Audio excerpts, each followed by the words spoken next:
Salut zusammen, ich bin so Tommy und das ist die erste Karriere-Part-Folge von FIFA 17. Und wie schon angesagt, mache ich es mit dem FC Basel. Als Schweizer sollte man natürlich mit dem Schweizer Meister Karriere starten, das machen wir auch. Und zwar sehen wir da schon unsere Ziele, und zwar Erfolge national sehr hoch, Erfolge kontinental mittel. Das heißt für mich so viel, wir sollten Meister und Cup-Sieger werden und europäisch überwintern. Die Markenpräsenz ist hoch, also man sollte da schon ein bisschen viel Trikot verkaufen und die Finanzen sind niedrig, okay, das ist schon mal sehr gut und die Nachwuchsentwicklung ist mittel. Okay, ich habe gedacht, dass bei Basel ist Nachwuchs jetzt vielleicht ein bisschen höher, aber ist okay. Basel ist 19 Mal Meister geworden und 11 Mal Cup-Sieger. Das kann sich aussehen lassen, aber in ein paar Jahren, ich glaube in so 7, 8 Jahren, ist Basel Rekordmeister. Das sage ich euch jetzt schon.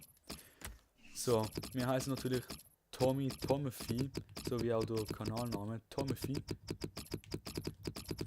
und sind Schweizer. Als Basel-Trainer ist das ein Vorteil und wir sehen so aus und haben einen Anzug. Das passt schon mal. Dann Stadion haben wir Sanderson Park und benennen es einfach ins Joggeli um. Das sollte schon mal passen. Und mache aktuell herunterladen. Europäischer Wettbewerben machen wir natürlich A mit PSG und Arsenal in der Gruppe wie in 8. Aber weil Rasgrad gibt es ja nicht in FIFA, da machen wir es aber mit Legia Warschau als Ersatz. Das Transferfenster das erste ich deaktiviere, weil Basel dann echt so viele Spieler kauft, dass es eigentlich mega unrealistisch war, wenn wir jetzt plötzlich noch 5 Spieler zu kaufen, dann hat man gerade einen ganz neuen Verein können erstellen. So, jetzt sehen wir, der FCB den neuen Trainer verpflichtet und man sollte sehr oft Nachwuchsarbeit seine Augen festlegen, alles klar. Und man sollte einfach erfolgreich sein auf und neben dem Platz. Da sieht man es nochmal. Es ist ein Risiko, weil ich noch nie Trainer bin. Das mag sein, aber ich bin zwar besser als alle anderen. Das wird man auch sehen. Das ladet mega lang in FIFA 17.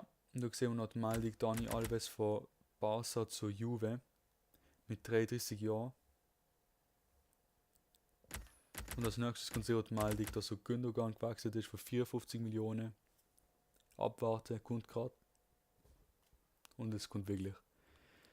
Die Zahlen sind natürlich nicht realitätstreu, weil der Gündogan ist natürlich für weniger gewechselt und der Alves, glaube ich, ablösefrei. Und jetzt geht's los, noch Namen geben für die Karriere, damit ich den nicht verwechseln tue.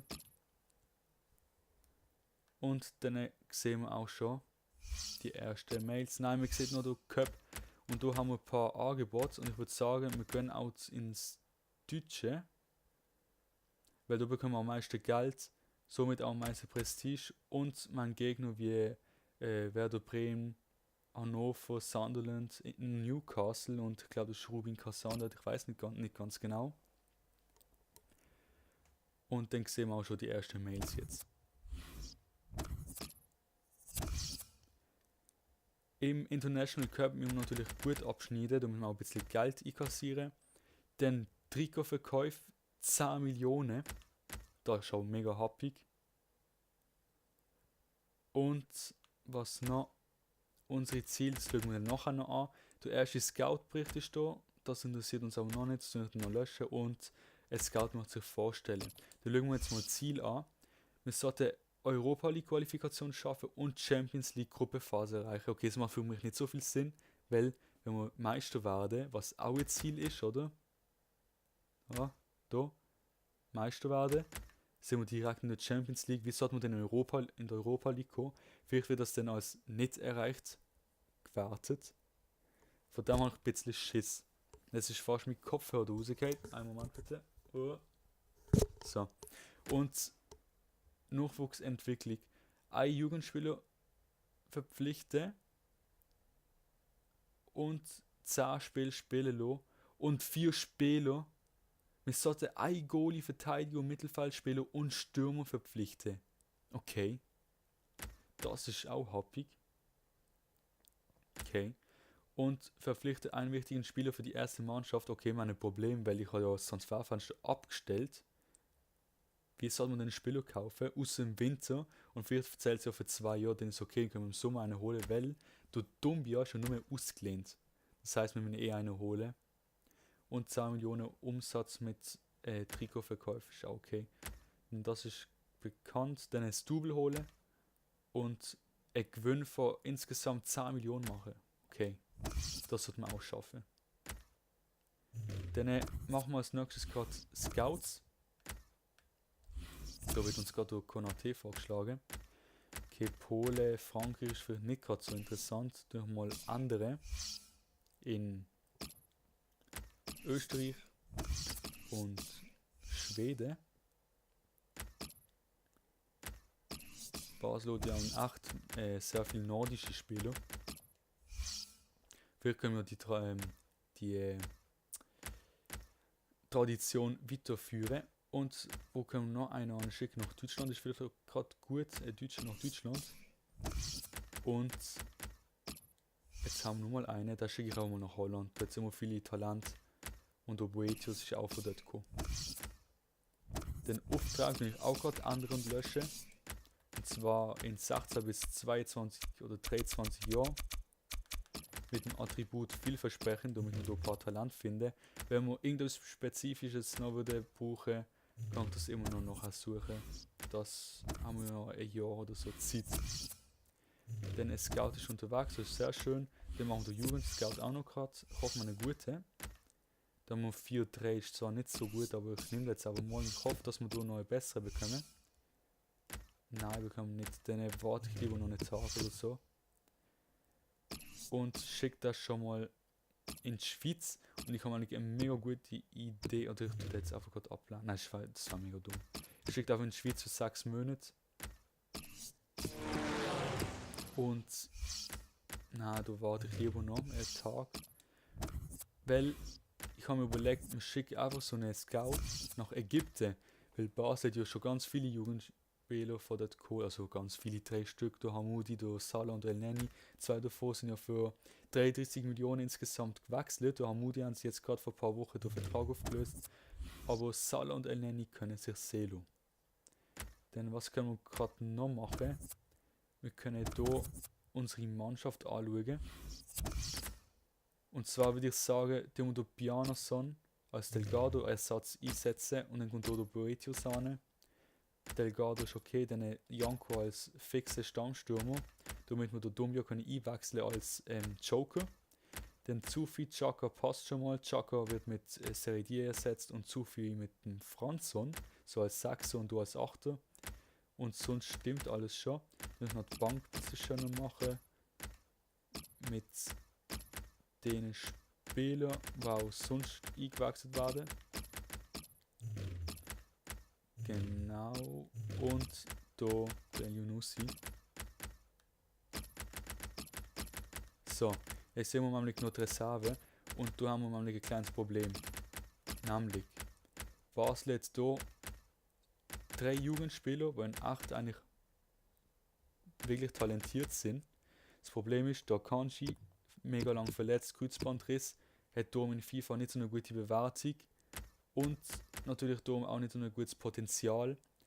Kümmert hat erst etwa 5 Spiele oder so in der Raiffeisen Super League gespielt, darum hat er auch noch nicht so eine gute Bewertung, aber der hat ein besseres Potenzial, würde ich mal sagen. Vor allem ist er auch 2 Jahre jünger und Gutesa ist halt ja, von der Promotion League oder Challenge League gekommen, von Servet. Und darum hat er auch nicht so eine gute Bewertung. Darum würde ich mal sagen, da Kanji und Kutesa im Winter sicher mal auslehnen. Kümmert können noch behalten, weil wir nur da Höhe als Ersatz haben in der Innenverteidigung. Dann haben wir den Sporer. In 8 eigentlich mega die Maschine, aber jetzt auch mega lang verletzt gewesen. Kalla, mega guter Joker. Büa, schnell, 22 Jahre alt, von Zürich gekommen. Und der Rivera ist natürlich mega Talent. Als Linksverteidiger, 18 Jahre alt, aus Paraguay. Ja, und dann würde ich mal sagen, so stimmt's. Gabo als Ersatzrechtsverteidiger. Und dann machen wir gerade noch die Rolle verteidigen, nämlich die rechte Ecke macht dort zu viel als Linksfüßler. Den anweisige Außenverteidiger stimmen schon mal. Muss nur noch hier Chaka hinten bleiben. Und der Janko hat Abwehrkette unter Druck setzen. Dann Taktik auch eigene Taktik. Geschwindigkeit 60, Passspiel auch. Positionsspiel in den ersten 2 Dritteln geordnet. Dann Passspiel Chancenerarbeitung 50, Flanken 50 und Schuss 40. Das ist wichtig, weil das in Wirklichkeit vertuscht wird. Also Flanken ist Schuss, Schuss ist Flanken. Dann hier im vorderen Drittel kann man frei rumlaufen. Druck ist für mich ganz wichtig. KI 75 und aggressiv, okay, 60 lang. Ich glaube, so brutal müssen wir auch nicht spielen und abseits fallen.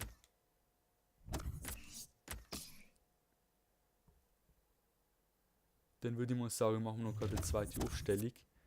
Als Rotationsaufstellung, vor allem jetzt aber für den Pokal hier, für den International Cup. Ich nehme jetzt aber mal 2.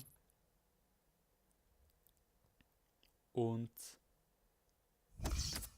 genau, machen wir aber die zweite Aufstellung da neben Bjarnason, Dumbia und so.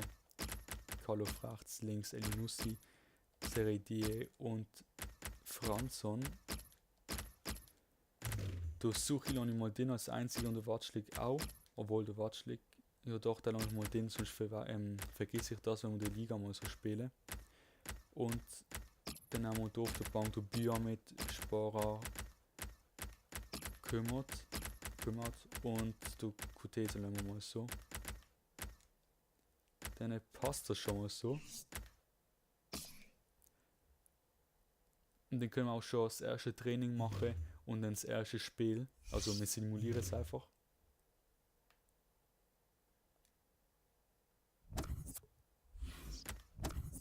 So, Training. Und zwar alle Flügelspieler, die jung sind, also Steffen Boetius, Elinussi. Und da würde ich gerne Flanke und Pass höher haben bei denen. Weil wir haben mit dem Janko eine Mega-Maschine und der Dumbia ist natürlich auch nicht schlecht. Jetzt noch hier Übersicht, kurzer Pass, das wächst man natürlich. Wo passen, wo ist Flanken, lange Pässe. So. Und beim Elinussi auch.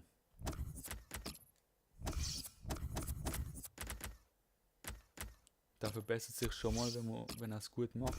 Der Franzon trainiert auch und der Ballanto natürlich auch. Das sind mega gute Spieler. Bei Franzon würde ich am liebsten hier Abwehr noch haben. Weil er ja als Sechser spielt, obwohl er eher so der Achter ist. Und hier der Ballanto. Ja, machen wir auch mal das. Und so, das erste Training von da. Ich hoffe mal, sie machen es gut. Ja, es geht Durchschnitt, würde man sagen. D und C ist nicht gerade so überzeugend. Und dann simulieren wir zum ersten Spiel gegen den Zweitligist von Deutschland. Durch vor allem natürlich Hannover 96 mit der Erstmannschaft. Stimmt das? Ja, genau. Simulieren. Das müssen wir unbedingt gewinnen. Dann können wir nämlich im letzten Spiel, wenn wir gegen Bremen, glaube auch noch gewinnen, die Zweitmannschaft spielen lassen. Wir gewinnen 5-0. Okay.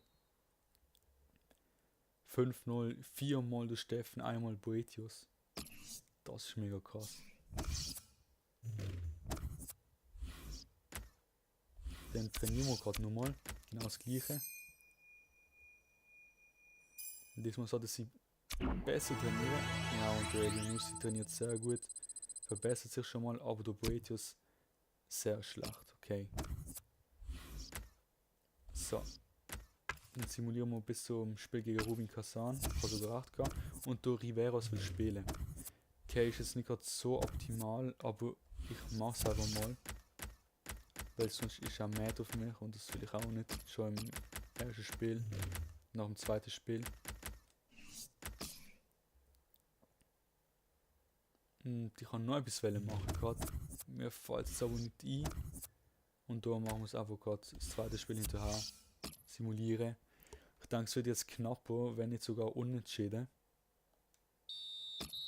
Und wir gewinnen 1-0 und der Watschlik ist verletzt. Okay. Haben sie den gewechselt? Nein. Okay, Boetius 1-0. Okay. Okay. Interessant. Das heißt, wir können jetzt im letzten Spiel die zweite Mannschaft spielen lassen. Spieler ist verletzt. 7 Tage. Untersuche ist gesperrt. Okay. Dann machen wir das jetzt mal so. Ich tue hier Riveros wieder rausnehmen für den Traoré. Das lasse ich jetzt so. Und dann nehmen wir in der zweiten Aufstellung mit der zweiten Mannschaft einfach wechseln. Dann spielt hier der Nikolic und der Kümmert. Okay, das passt dann so weit.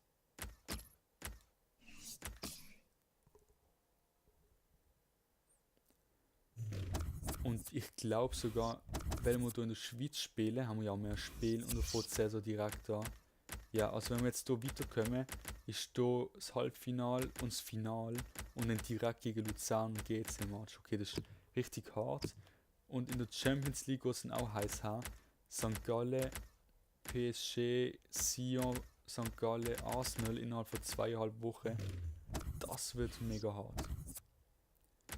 Aber wir haben jetzt hier noch das Spiel gegen Bremen zum Weiterkommen. Und Xhaka will auch noch von Anfang an spielen. Okay, das ist jetzt ein bisschen anstrengend, die ganze Zeit wechseln hin und her. Das ist ein bisschen nervig. Ich lasse jetzt aber den Xhaka als Innenverteidiger spielen. Das kann er ja. Okay, kann er nicht. Gaber? Nein. Riveros eh nicht. Höhe auch nicht. Ich mache es jetzt aber mal. Oh, nein, ich mache es nicht. Ich mache es so. Serie D ist eh schon alt. Also auf alt. Über 30. Das heißt, wenn er jetzt einmal nicht spielt, ist nicht so schlimm. Wird vielleicht eingewechselt. Hauptsache der Xhaka ist fröhlich. Jetzt können wir simulieren gegen Bremen. Ich hoffe, wir gewinnen. Sie haben 4-0 gewonnen gegen Hannover. Also ähnlich wie wir. Und wir machen 1-1. Der Xhaka macht sogar das Goal, okay. Das ist sehr gut. Er hat sogar Sinn gemacht, dass wir das machen. Wir haben 1,3 Millionen bekommen, dass wir am Turnier mitmachen, dass wir weitergekommen sind. Dann Suchi kann wieder spielen und wir haben Mitteilung bekommen, dass wir Nationaltrainer werden können. Aber das finde ich jetzt nicht gerade so geil, außer vielleicht von einer Top-Mannschaft oder die Schweiz. Aber sonst zum Beispiel Rumänien oder Nordirland würde ich nicht machen. Wenn man sagt, gegen Newcastle spielen wir wieder mit der ersten Mannschaft und wechseln hier einfach durch Nikolic mit einem Watschlik. Genau.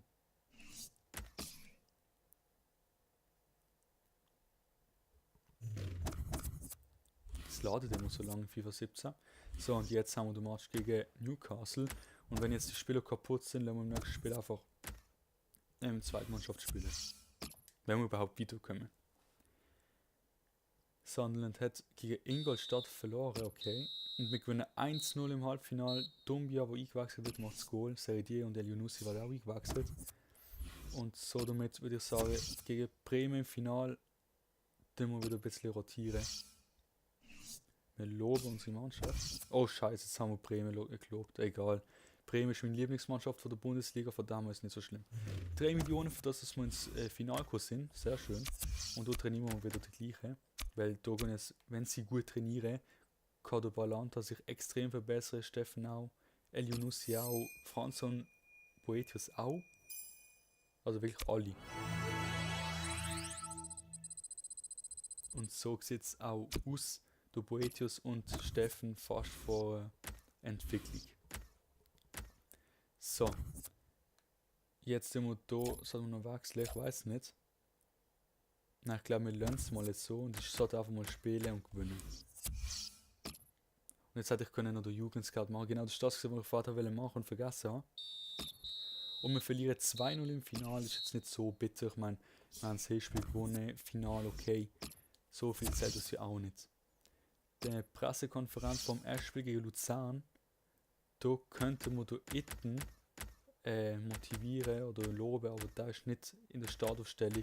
Ich einfach mal Basel loben, weil ich es vorher nicht gemacht habe. Dann der Vorstand ist erfreut, guter Eindruck, bla bla bla. Und dann würde man sagen, tun wir hier noch den Jugendscout anschauen.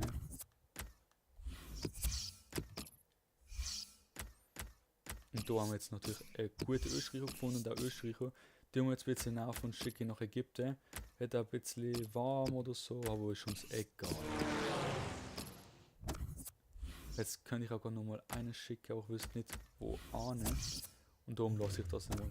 Aber was wir machen können, wir schicken hier Common Star. Da haben wir hier einen guten Jugendspieler bekommen. Und dann würde ich mal sagen, den muss simulieren bis zum Spiel gegen Luzern, aber das spielen wir heute nicht mehr. Und der Watschlik ist wieder fit, glaube ich. Hoffe ich mal. War natürlich bitter im ersten Spiel schon auf den Watschlik zu verzichten. Und ja, er ist fit. Das heißt, er spielt sogar mit steigender Form. Und sonst Aufstellung, Bank passt. Das heißt, wir können im nächsten Spiel eigentlich gerade mit dem Match anfangen. Und jetzt ist es gerade anfangen Leute, die Glocke, Kirchenglocke. Ist natürlich nicht gerade so prickelnd, aber ich hoffe, man hört es nicht. Und ich tue jetzt einfach hier noch 2 Spiele auf die Liste machen.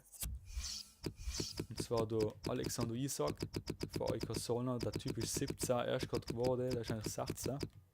Also in-game. Ja, und ich hätte jetzt gerade können Nachname geben, ich weiß, ich bin dumm.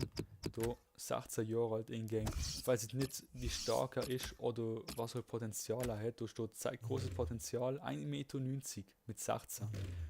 Und ich tue jetzt auch mal scouten lassen und im Winter oder im Sommer können wir dafür verpflichten, weil das ist im Winter die Saison vorbei, also ich weiß nicht, wie das FIFA geregelt hat. Und dann haben wir noch einen zweiten, der Gustav Engwald, der ist von Göteborg. Gewechselt das Sommer leider zu Bristol City, glaube ich, ja genau. Und da können wir auf die Wunschliste setzen. Und gibt es sonst noch etwas? Da haben schon die ersten Spieler, die uns angeboten werden oder angezeigt werden, würde man sagen. Das war es gesehen mit dem ersten Part vom FIFA 17 Karrieremodus. Ich hoffe, es hat euch gefallen. Da sehen wir noch die ersten Resultate. Alioski mit einem Doppelpack. 4-1 gegen Vaduz Lugano gewonnen und GC2 noch gegen Thun. Okay, da haben wir schon mal die erste Verfolger, würde ich mal sagen. Also wenn es euch gefallen hat, dann lasst ein Like da, abonnieren nicht vergessen und bis zum nächsten Mal, euer Tomefi. Ciao.